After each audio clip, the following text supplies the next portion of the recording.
السلام علیکم ورحمۃ اللہ وبرکاتہ۔ میں امید کرتی ہوں آپ لوگ خیر و عافیت سے ہوں گے، ایمان، صحت اور تقوی کی بہترین حالتوں میں ہوں گے۔ دارالصفا اسلامک انسٹیٹیوٹ اور مکی مدنی لرننگ سائٹ کی جانب سے تحفظ ختم نبوت کورس ہو رہا ہے، جس میں ہم پڑھ رہے ہیں ختم نبوت کے بارے میں۔ آج کا ہمارا ٹاپک ہے دجال کے بارے میں۔ دجال کے بارے میں قادیانی تضادات۔ مرزا قادیانی نے جب خود کو مہدی اور مسیح کہلانے لگا تو سوالات پیدا ہوئے کہ مہدی اور نزول عیسیٰ کے زمانوں میں تو دجال کا ظہور ہوگا۔ اگر تم خود کو مہدی اور مسیح کہتے ہو تو دجال تو آیا نہیں، تم کیسے مسیح ہو جس میں دجال ہی نہیں؟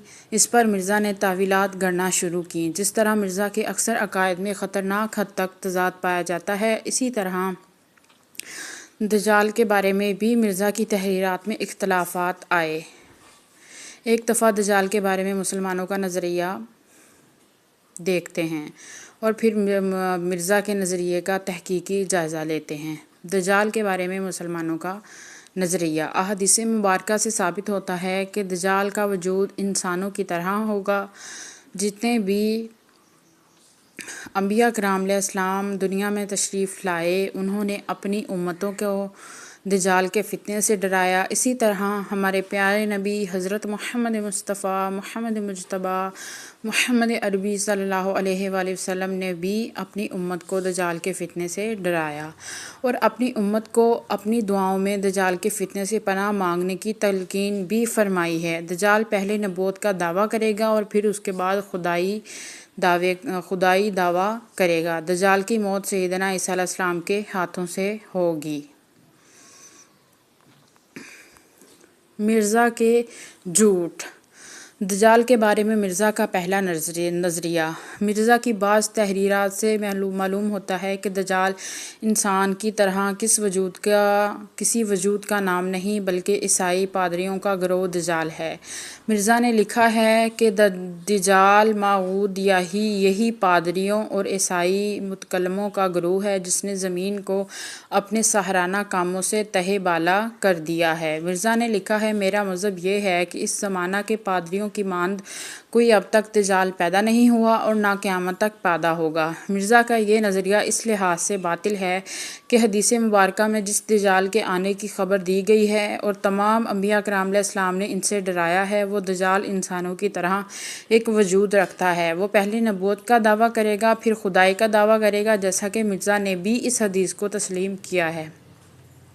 مرزا لکھتا ہے، دجال کا بھی حدیثوں میں ذکر پایا جاتا ہے کہ وہ دنیا میں ظاہر ہوگا اور پہلے دعویٰ نبوت کرے گا، پھر خدائی کا دعوے دار بن جائے گا۔ اب ہمارا قادیانیوں سے سوال یہ ہے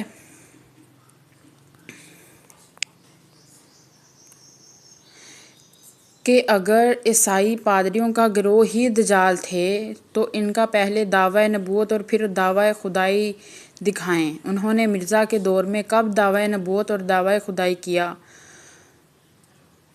دوسری بات یہ ہے کہ یہ پادریوں کے گروہ تو حضور صلی اللہ علیہ وآلہ وسلم کے دور میں بھی موجود تھے۔ اگر یہی دجال تھے تو حضور صلی اللہ علیہ وآلہ وسلم نے ان کی خبر کیوں نہیں دی؟ دوسرا نظریہ۔ مرزا دجال کے بارے میں اپنا نظریہ بتاتے ہوئے یوں لکھتا ہے کہ دجال سے مراد با اقبال قومیں ہیں۔ مرزا کی تحریریں ملاحظہ فرمائیں۔ مرزا نے لکھا ہے، ہمارے نزدیک ممکن ہے کہ دجال سے مراد با اقبال قومیں ہوں اور گدھا ان کا یہی ریل ہو جو مشرق اور مغرب کے ملکوں میں ہزارہا کوسوں تک چلتے دیکھتے ہوں۔ لیجئے، مرزا نے با اقبال قوموں کو بھی بلا دلیل ہی دجال تقسیم کر لیا۔ ہمارا قادیانیوں سے سوال یہ ہے کہ وہ کون سی حدیث ہے جہاں با اقبال قوموں کو دجال کہا گیا ہے؟ ایسی کوئی حدیث قیامت تک بھی نہیں ملے گی۔ تیسرا نظریہ مرزا کا دجال کے بارے میں تیسرا نظریہ یہ تھا کہ جھوٹوں کے گروہ کو دجال کہتے ہیں۔ جیسا کہ مرزا نے لکھا ہے، لغت میں دجال جھوٹوں کے گروہ کو کہتے ہیں جو باطل کو حق کے ساتھ مخلوط کر دیتے ہیں اور خلق اللہ کے گمراہ کرنے کے لیے مکر اور تلبیس کو کام میں لاتے ہیں۔ یہ جھوٹوں کے گروہ تو حضور صلی اللہ علیہ وآلہ وسلم کے دور میں بھی موجود تھے، لیکن حضور صلی اللہ علیہ وآلہ وسلم نے تو نہیں بتایا کہ جھوٹوں کا گروہ ہی دجال ہے، تو مرزا کو کیسے پتہ چل گیا؟ چوتھا نظریہ مرزا کے دجال کے بارے میں ایک نظریہ یہ بھی تھا کہ شیطان کا نام ہی دجال ہے۔ اب مرزا لکھتا ہے واضح ہو کہ دجال کے لفظ کی دو تعبیریں کی گئی ہیں، ایک یہ کہ دجال اس گروہ کو کہتے ہیں جو جھوٹ کا حامی ہو اور مکر اور فریب سے کام چلاوے، دوسرے یہ کہ دجال شیطان کا نام ہے جو ہر ایک جھوٹ اور فساد کا باپ ہے۔ شیطان بھی حضور صلی اللہ علیہ وآلہ وسلم کے دور میں موجود تھا، لیکن حضور صلی اللہ علیہ وآلہ وسلم نے کبھی نہیں فرمایا کہ شیطان ہی دجال ہے۔ ثابت ہوا مرزا کا یہ نظریہ بھی جھوٹا ہے۔ مرزا کا دجال کے بارے میں ایک نظریہ یہ بھی تھا کہ عیسائیت کے بھوت کا نام دجال ہے۔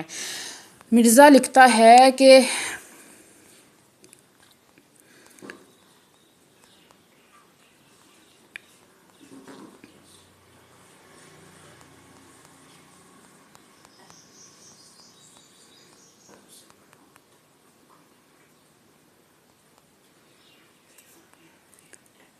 اس شیطان دجال کا نام دوسرے لفظوں میں عیسائیت کا بھوت ہے۔ یہ بھوت حضرت صلی اللہ علیہ وآلہ وسلم کے زمانہ میں عیسائی گرجا میں قید تھا اور صرف جساسہ کے ذریعے سے اسلامی اخبار معلوم کرتا تھا۔ پھر قرون ثلاثہ کے بعد بے موجب خیر خبر انبیاء علیہ السلام کے اس بھوت نے رہائی پائی اور ہر روز اس کی طاقت بڑھتی گئی، یہاں تک کہ 13ویں صدی ہجری میں بڑے زور سے اس نے خروج کیا۔ اسی بھوت کا نام دجال ہے۔ جس نے سمجھنا ہو سمجھ لے۔ اور اسی بھوت سے خدا تعالیٰ نے سورہ فاتحہ کے اخیر میں وَلَضَّالِّینَ کی دعا میں ڈرایا ہے۔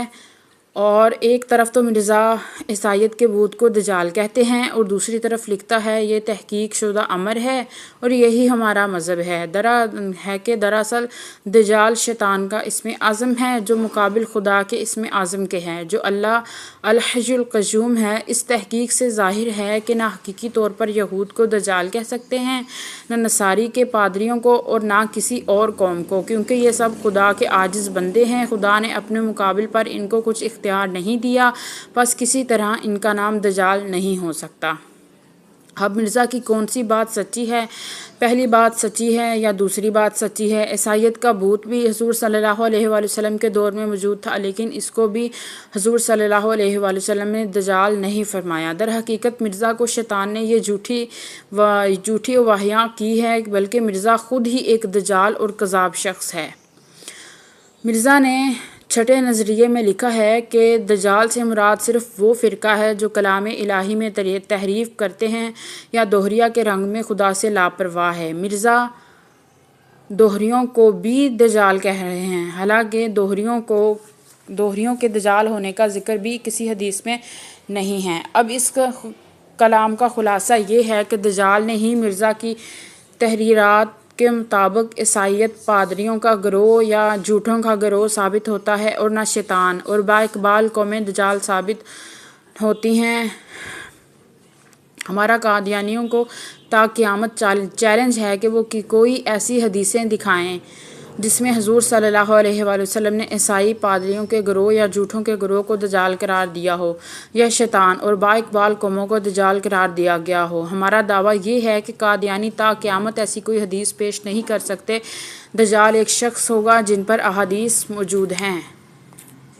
یہ ہے ہمارا آج کا سبق۔